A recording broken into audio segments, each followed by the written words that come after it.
You are equipped with a unique gift that absolutely nobody else in the world has.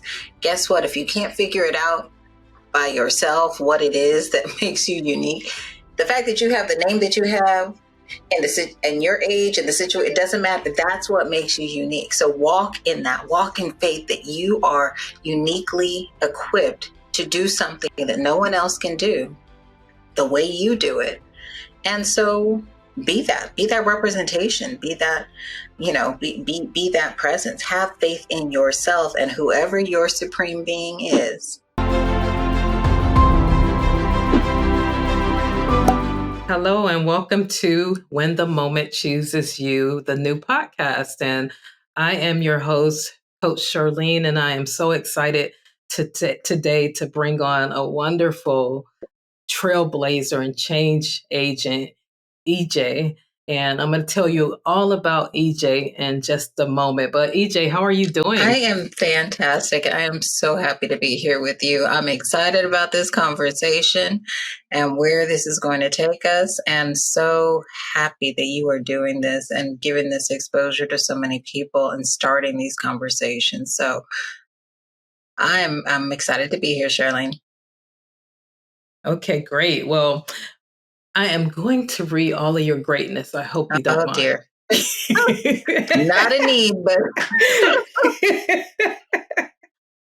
so I'm going to just do a quick little bio. I just feel like it's important for us to know who you are. And so Ije, I'm going to have her pronounce her name and tell the definition and all that in just a moment. But let me read the bio. Ije is UK born. She's California raised. She's a daughter of Nigeria. As a global citizen, Ije knows representation matters, and so does connection. Whether it's connecting people to people, purpose, or causes, she is living her best life when she is working with others to unleash their superpowers, see their reflection, and unapologetically live life to the fullest. A recognized expert and thought leader in healthcare, business, and equity, a committed community leader, Ije serves on several boards, was named the top 40 under 40 executive by San Francisco Business Times, is a recipient of the Chorus Boy Leadership Award, and was recognized by Modern Healthcare with both the Up and Quarter. I'm going to say that right, both the Up and Corner Award. And as one of the top 10 minority executives in healthcare to watch, she co-founded both Uta Revitalization in Eastern Nigeria and the Pink Couch, a movement focused on changing the world, one uncomfortable conversation at a time. All right, what power. Welcome, Ije, again. And so, hey, can we start with your name? Because you were telling me about it. I want them to hear how powerful your name is. So I was sharing that everything starts with a name.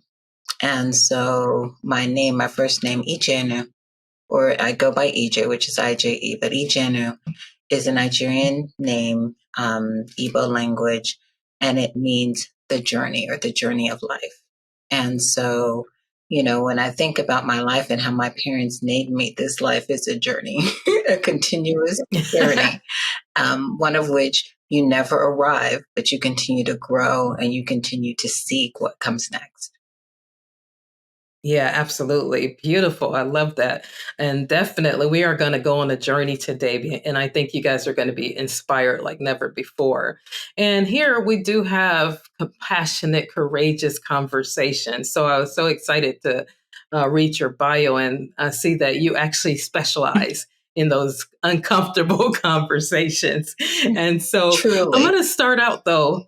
Yes, I'm going to start out though, Ije, by you kind of telling us, because when I came up with this idea for the podcast that happened in 2020 with everything that happened with George Floyd.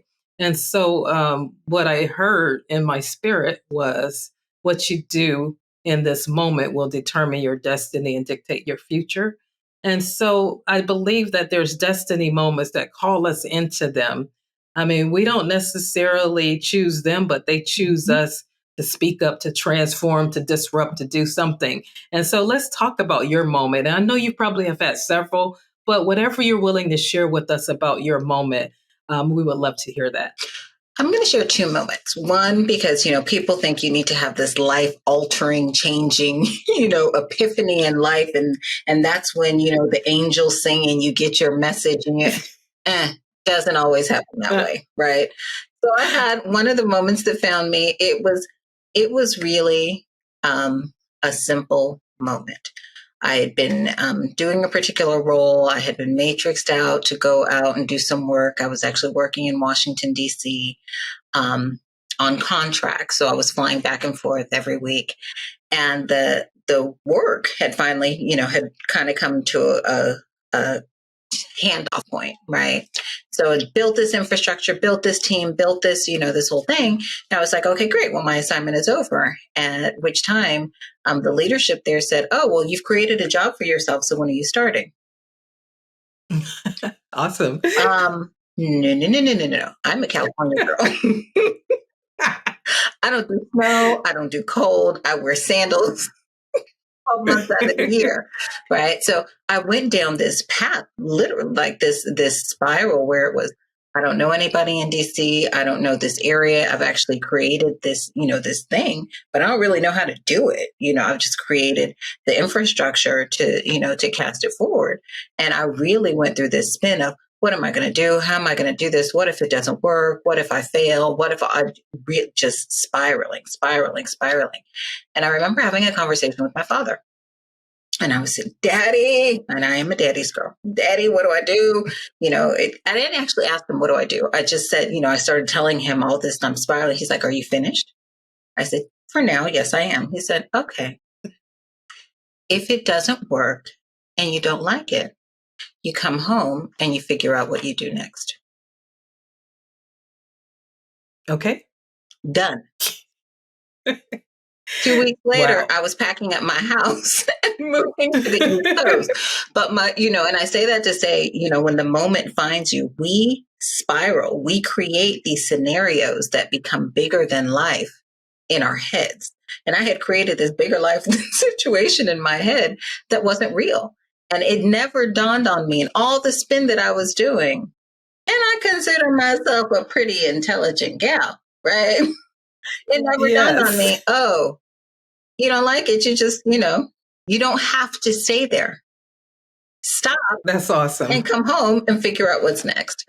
And so I think that was one in particular moment that found me.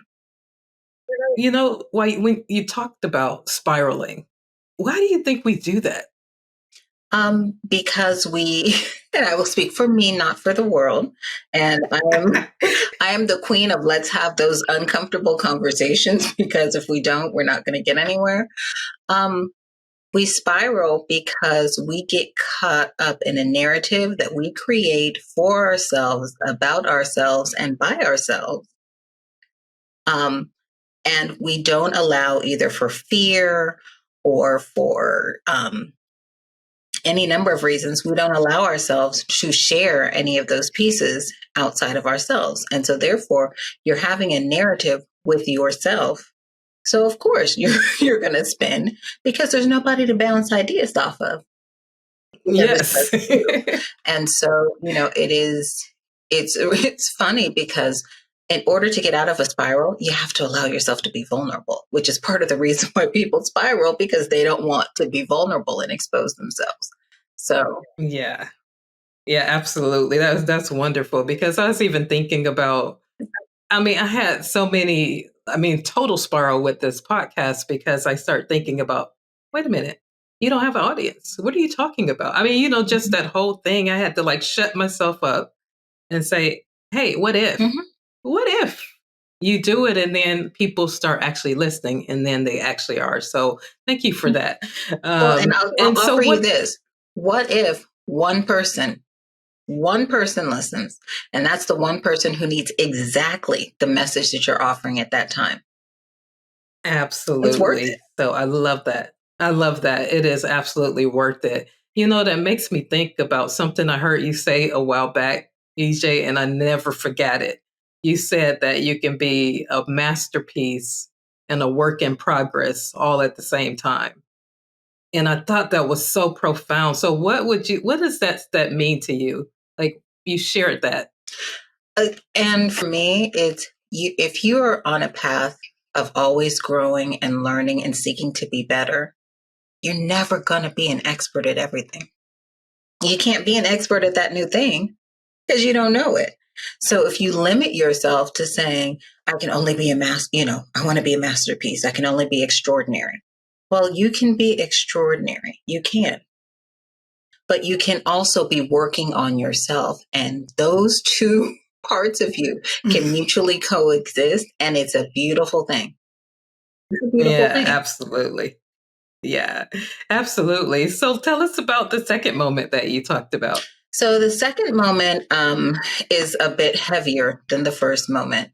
And the second moment was I have a dear, dear, dear friend. I called her Ifunanya. She called me Lagaya. We gave each other, she's Filipino, I'm Nigerian. So my family gave her a Nigerian name. Her family gave me a Filipino name. And together we were love and happiness. That's what they meant. So that was, my plus one, my ride or die. We would, we'd go everywhere together. She had two semi-adult children, probably about, one was 19-ish, the other one was 17-ish when this other moment happened. So we'd hit this juncture in life, and was having her sort of second lease on life. She found her life partner, who was an amazing man. She was pregnant with her third child. Life was good, all was well. And, but she was one who was thought of as advanced maternal age, anyone who's over 35. So, Yes. She went into the hospital to have the baby. I spoke to her the night before, and her daughter called me the next morning, the 17-year-old at the time, and she's like, something's wrong. I need you to get to the hospital. Something's wrong. Something's wrong with my mom. Fast forward, I get to the hospital. It is not a good situation. She's in the ICU. She had actually had complications of her pregnancy, had blood clots, turned into a very bad situation. Long story short, she ended up passing away. And I was actually there with her family, with all of us were there when she actually coded and bled out. We watched it happen. Oh my God. So that moment, one, it was this was family. This was my sister. Yes. And it was in a facility that I worked in. And I'm surrounded by her family, and I'm in this moment of just complete, utter loss. Loss in so many ways, loss of confidence in the system, loss in belief in, you hear all these statistics about maternal mortality and people of color and women of color, but you never think it's going to meet you. And here I am in this scenario with, this brand new baby who incidentally the baby did, the baby survived. Beautiful, beautiful girl who's about to turn 5 years old. But we're left in this scenario where life as, as we all knew it had ended. And this is something I would not wish on my worst enemy, to be there and watch someone that close to you die tragically. And to watch their mother watch them die tragically. I wouldn't wish that on anyone. No. Yeah, that's horrible. But it really was a moment when we talk about these moments that choose us, because it was, what do you do with that? There was so much pain. There was so much heaviness. There was so much, what do you do with that? And how do you process that? And it takes you to all of those places. Everything in your core that you're taught, your belief system all comes into question. Your faith, you struggle with your faith, the why questions. You also struggle with, beliefs around things like mental health, right? Right. I can't handle this this is new terrain that I hope to never, ever, ever encounter again, but I don't know how to manage this or manage that of those around me who are relying on me. What do you do with that? So I think, and it was also, what do I now choose to do with my life and her, the legacy that we, were co-creating? What does that mean? What does that look like? Does the pathway change?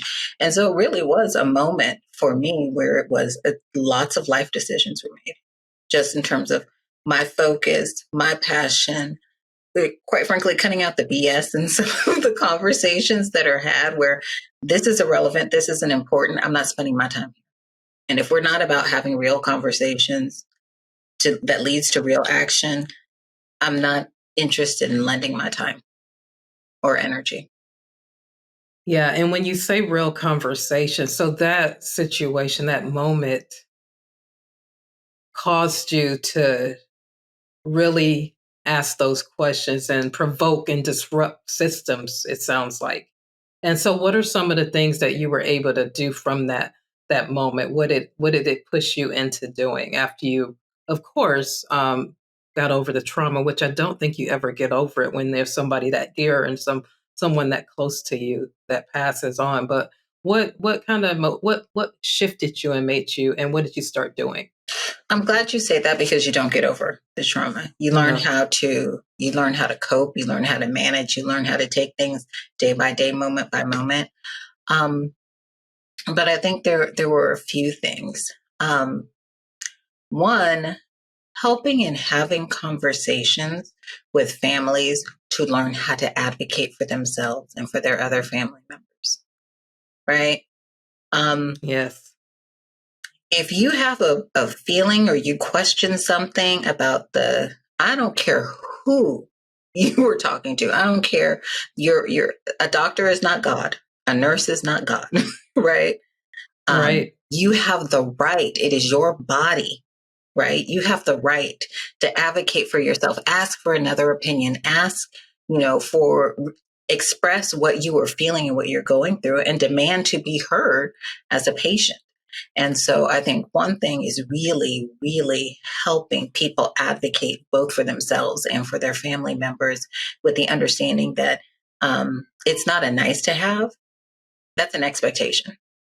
Yes. Um, I think the other thing is, for, me personally, it was, I needed to make sure that the work that I was doing was actually driving to a purpose. So I changed jobs shortly after that, because and I was doing work that I loved, but I realized I was not touching close enough to the ground where I was actually, the things that I was driving real change that I could see with Susie Tuesday, who lives next door.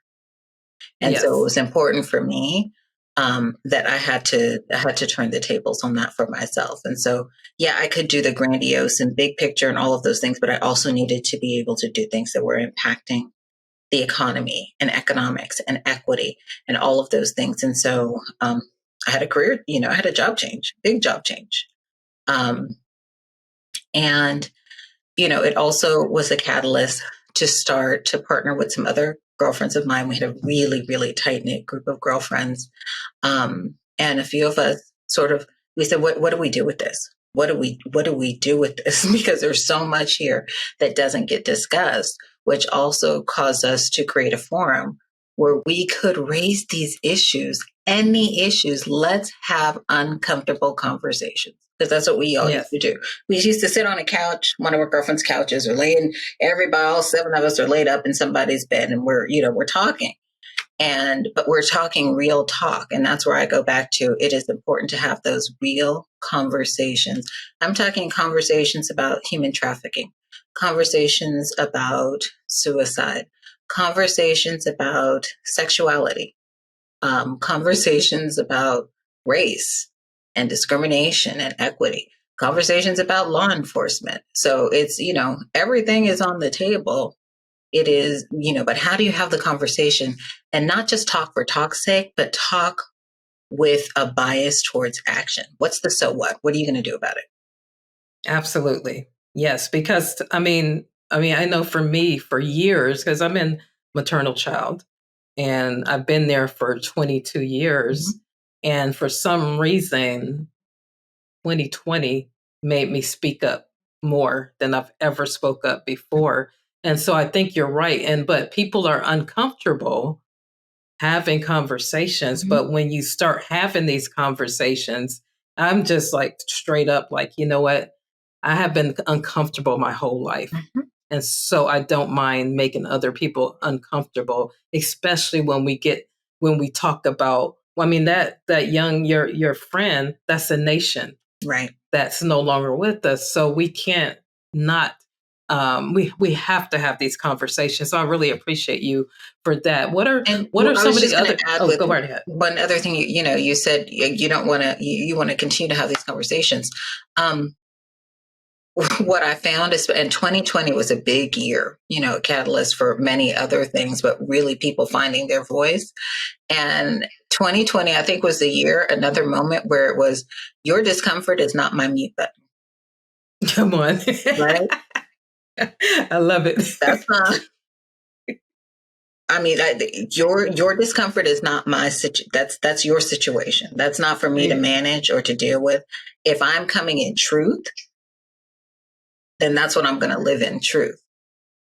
Yes. Now, let me ask you a question because that's bold. That's disruptive.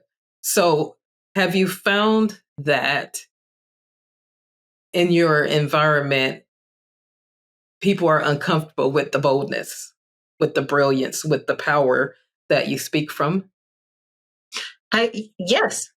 And then I have others. I think they're different categories.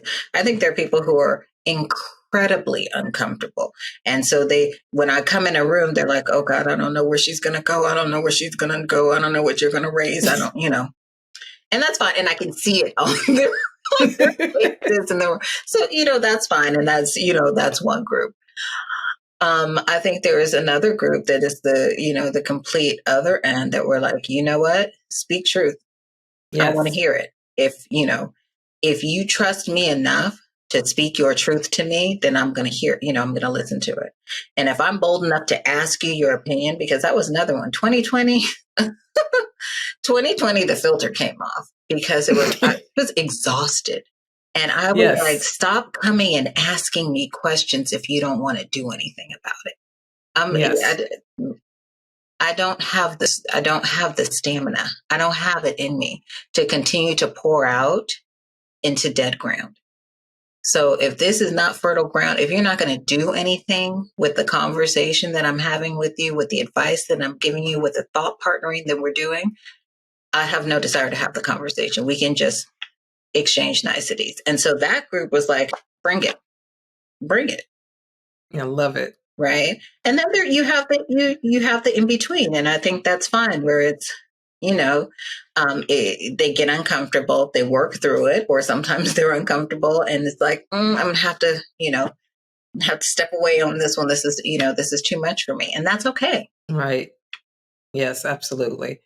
Yeah, I was just thinking about there was a young lady on we had just finished Belong at KP, and we had a really tough moment in there. And she said, "You know what? I'm exhausted." She Mm-hmm. said, "I need some tools and I need some resources for this exhaustion that I'm experiencing." And so she said, "I would like to see us do more about that. Like, I'm traumatized. I don't want to talk about it anymore. I'm tired of trying to teach people things. What can I do for me to make myself Mm-hmm. whole?" And I thought that was powerful because she was bold enough to say it Yeah. because a lot of times, people want to get information, but they don't know how you're feeling in that moment, especially when we're dealing with all of this systemic Right. racism and the history and everything that we have to deal with, It's just so to be here. much. Yeah. Yeah. So EJ, what else? What are you doing right now? That's a loaded question. What am I doing I right know. now? Well, I figured I didn't have enough on my plate. So 4 months ago, I welcomed twin girls into the Yay. world. So I am the proud mommy, first time mommy of beautiful, beautiful, rambunctious, infectious, bold, brazen 4-month-old girls. So as you can tell, I'm just might be a little bit in love with. And Just a little bit. just a little bit. And raising them to change the world. and to Hey, take that's no awesome. prisoners, and to just, and to be bolder than me. Let me be a stepping stone to them. Yes, So I think, that is one. I think, investing in family and time, realizing, I think, especially in the last few years, you realize how precious life is and how precious family is. absolutely. And we've had a lot of loss in the last few months. So the importance of just spending time, and reaching out. And it doesn't always have to be in person, because, I'm not one of those who is out there in the world all the way back again. COVID is still real. It's still real. Yeah. It's still real. So I'm not one to quickly hop on an airplane, especially with the littles. But the power of video chats and FaceTime and a call, and, those, small intimate gatherings, I am spending a lot of time in that space. And I think the other one is working on the next iteration of me, whatever that looks like, right? And just being open to exploring all the possibilities of what that can be.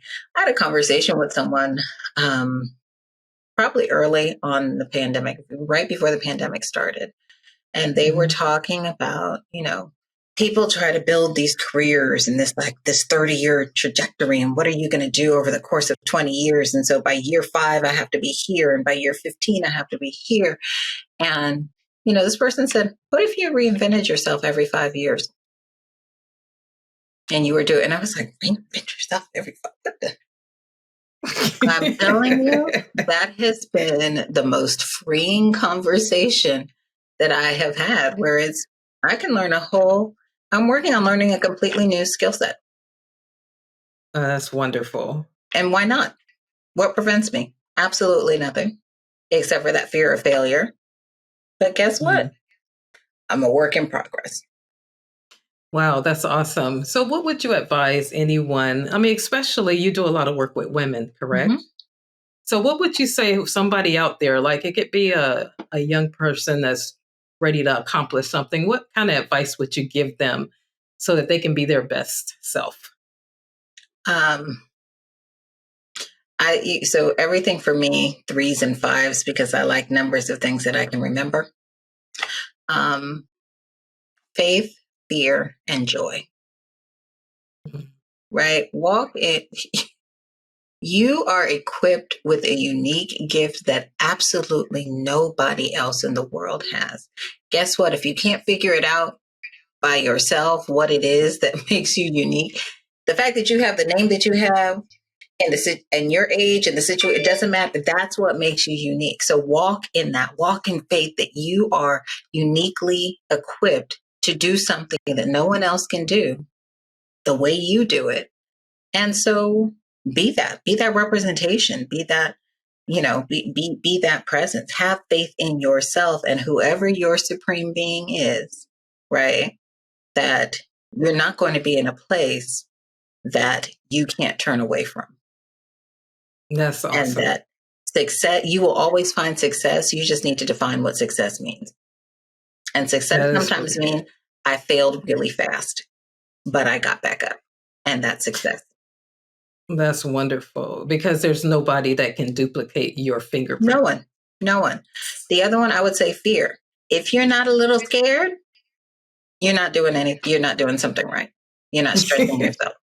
You should be a little scared. You doing this podcast, you should be a little scared, right? Yes. Me coming to talk to you on this podcast, I should be a little, whatever it is, that little bit of fear, because it keeps you honest. It keeps you knowing that I'm stretching myself.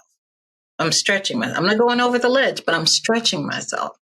And then also the joy. I had a mentor who told me to find joy in the beautiful moments every day. Find one beautiful moment, whatever it is. And so remember that you can create that joy. Nobody else has that power for you. You can create that joy for yourself. I'm looking at you. The fact that we had this beautiful conversation today is a joy point for my day. Yes. The fact that you look fabulous in that color while we're doing it, that's another joy point for the day, right? But you find those points of Find those. joy. And I would also say, have a theme song. I'm all about the theme song because it gets you, it gets you pumped. And your theme song can change. And, you never know where it's going to come from. So I have you literally, my theme song right now is it's from The Greatest Showman. It's the song This Is Me. And I'm telling you, and that goes on, and I'm like, okay, all right, Okay. all right. All right, right. And that's what pump, it's like you get that pump. You get that like, I can do this. I'm brave, I'm bruised, but I'm who I'm meant to be. This is me. I love that. I love that. A theme song. Okay, what's my Get, theme song get today? yourself a theme song. Okay, okay, I got one. Nothing Can Stop Me. It's There you go. actually a motivational song, so that's what I used this morning when I got my butt on the treadmill. There you go. There you go. Yes, so I love that. So okay, one more thing. I always ask my guests. First of all, let's talk about barriers first. Any barriers? Did you face any barriers, EJ? No, life was easy. Everything was great. Let's hear. Where do you want to start? I know. I'll even talk to you about one that is not the conventional barrier, right? That people would automatically think of. My name is not common. Nope. So even going into a room and having people say your name is a barrier because they don't know how to pronounce it. They don't know what they're going to come across. So they'll just overlook it and jump to the next one that they're able to pronounce or that's easier to accommodate. Right? So Yes. name is a barrier. Age is a barrier. Coming up in my career, I was always the youngest person in the room. There are advantages and disadvantages to that, right? Yes. The barrier is everyone's like, oh, well, they're young. They don't, we're just pouring into them. We're pouring into you. You're not ready. You need 10 years of experience in X, Y, and Z field in order to. No, you don't. I was advising C-suite executives when I was, 3 years out of undergrad. Right? Again, tap into what your unique superpower is and trust it. Yes. So that is, when you talk about barriers, and I think there are also the barriers that we create for ourselves. I'm a woman of color. I'm a woman of color from another country. And I often work in demographics that have a large amount of men. So do I shrink away from that? Is that, and a large amount of white men? I will tell you that could be a barrier or it could be your biggest asset. I will tell you, white men are right now some of my biggest champions and sponsors who are advocating, who are pouring into me. And because we have had very honest conversations about how they show up, how I show up, how I have felt about how they've shown up. And they have then, what was once a barrier now has become a wonderful leverage point and actual, superpower because they're opening doors that I didn't even know existed. That's wonderful. That really is. And you know what? I was wondering, EJ, have you had people in your life that have kind of said something like they mentioned your name when you weren't in the room?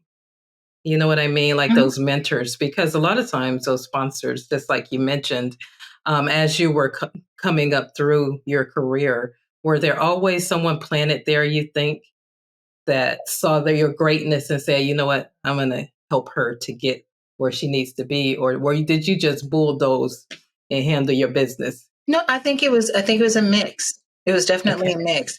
I've had people who have been in my corner, but being in your corner does not necessarily mean that they're advocating for you. So part of someone being in your corner and knowing that they're there and they're in a position of power, sometimes you have to encourage them and let them know what your ask is of them. So there are people who never would have thought, they're like, oh, you're fine, you're good. I'm just sounding board for you. Where I had to go to them and say, look, you're in rooms that I'm not in. You're in Yes. rooms that I would like to be in. I need you to leverage your voice on my behalf. And like that, they're like, not a problem. Done. Not everybody. Everybody won't say yes. But people, have, for the most part, but closed mouth doesn't get fed. Hey, that's So powerful. you have to, just like you say, you have to encourage yourself. You also have to advocate for yourself. Same thing, my life lesson moment, advocate for yourself. It's not just in the hospitals, it's in all aspects of your life. Yeah, that is beautiful. I mean, I could just that's golden for me. That's golden. So, okay, this is EJ's top 3. So, Okay. I'd love to hear your top 3 to encourage our listeners out there in the audience. And I said the top 3 for when a moment chooses you. How do you react or respond, or whatever your top 3 for someone to out there listening right now to encourage them? Number 1, say yes. Mm. Say yes. You can figure out how to define that yes later on. But saying yes opens a door. Say Wow. yes opens an opportunity. So I tell people all the time, the first thing, if someone offers you an opportunity, or say yes. I would also say be willing to fail, because you're redefining what failure means. Fail, it may be you're looking at me, you're like, "Ooh, you really blew that one. You did not." And for me, I'm like, "Ooh, all right, I got past that part of it. I won't go down that track again. Now I'm ready to jumpstart myself 6 levels, because I had this experience. I learned from it that the outside world is calling a failure, and I'm calling a learning. And I will tell you, you have to keep reminding yourself of that, because I'm like, oh God, I blew it. No, I didn't Yeah. blow it. Hold on, hold on. And it's, you, again, the encouraging yourself. So, you know, definitely I would say number 2 would be fail fast. And I'm going to go back to that third one, which is enjoy what you are doing. Enjoy, enjoy. Find moments of joy. This moment will never come your way again. Yes. No matter what it is, this moment will never come your way again. So cherish it, remember it, and move on to your next moment of joy. But enjoy the moments. Wow, that's beautiful. That reminds me of my mantra for this year is you don't die when your heart stops beating, you die when your heartbeats have no meaning. And so what would you say to another person that is really struggling, EJ? They don't enjoy what they're doing. They're at a crossroad. They're wondering, what's next? Why am I feeling frustrated and not happy anymore? No joy, just basically just a rat race going on right now. What would you encourage them with? Find something to fuel your passion. And I'm going to say something that might be a little bit controversial. You may still be doing that thing that you hate, that's depleting your soul, because guess what? That's what's paying the bills. And you don't have an option, because that's right now what's paying the bills. And you can't jump ship and just say, oh, I'll find something else that fuels my soul. It doesn't always work that way. But you can, in whatever you're doing, find that thing, that outlet, which may evolve into something else that you can then transition into. But find those moments. For a long time, pre-COVID, oh, I miss it. I would go salsa dancing. I was going Yes. salsa dancing like 3 times a week. It fed my soul. I hated going to the gym. This was, how I got my exercise in. And it was actually this freeing moment where I could literally just live in that moment. Mhm. Find those things that give you joy, because guess what? Then you always have something to look forward to. That was mine. You got to find what that is for you. Yeah, I love that. I love that. And I love that we can enjoy the journey as we go, because that's kind of what I hear you Mm-hmm. saying as well. I'm so thankful that you stopped by to talk to us and empower us, and we are excited of all the work that you're doing. Is there anything else that you would like to the listeners to know before we close out? I mean, one, I just want to say thank you. Thank you for inviting me to this forum. Thank you for convening this forum because you don't know whose life you're changing in this very moment and whose lives will be impacted by the messages that you are putting together. So thank you for trusting yourself Mhm. and allowing yourself to be used to do this and to give this gift of you and others to the rest of the world. So I just want to start by saying thank you for that. Oh, Um, thank I really would say um, get yourself a theme song. you. Get yourself a theme song. Um, and figure out what emboldens and empowers you. Figure out your routine. Figure out those things that are real. If it's people, if it's, if going to the gym is your thing, figure out how to incorporate that in so that that fuels you. If it's spending time with your children, figure out how to do that so it fuels you. I will tell you, I'm that one. I have my theme song, but someone told me this once and I was like, you've got to be kidding. But then I tried it. They said strike a power pose Oh yeah. before you're about to give a. So I have my full blown Wonder Woman stance that I will stand in and ground myself before I go into a difficult conversation or even just a meeting or something where I want to be on top and bring my A game. So find that thing for you. And if you decide to do what everybody else is doing, you're never going to find your joy because Mm. that's their joy. Wow, So that's awesome. Yeah, and then okay, I got to ask you one more question. I promise this is going to be it. But I notice a lot of times, and I have to put myself in this box too. At one time, mhm, I was afraid, EJ, to talk about my greatness because it felt like it was like prideful or I mean, I don't know. I don't know what the issue was, but I got set free from all of that. mhm. But I noticed that a lot of people have trouble saying great things about themselves, and that's what I love about you. I mean, you throw it out there. I love it. I mean, when you spoke in the Women in Leadership class, I was so empowered by your conversation because you were so bold and I mean, your brilliance and you are owning it. And so that like totally stirred me up. And so there's other women out there that are ashamed and they don't know their own significance. So would one little last piece of advice for any woman out there that's struggling to be able to own their brilliance and speak it out and not be afraid? So, and I think I might have talked about this in that session that you're referencing. Um, if you are not in a place yet, and everyone's not there where you can talk about yourself, because it's uncomfortable, especially as women. You don't want. I am phenomenal, right? And all of a sudden, oh, that's the B. She's arrogant. She's whatever. Can she even put anything behind that? There's all this negative talk that goes along with that. But if I'm going into a room and Charlene and this is my girl professionally and personally, right? So when I'm going into work rooms, I'm not bragging about me. I'm bragging about Charlene and the things that we do together, Hmm. and I'm building you up. And in the context of, I'm also talking about the things that I'm doing and how we intersect. But my focus is on elevating and amplifying you. And guess what? You are now in rooms doing the same thing about me. So guess what?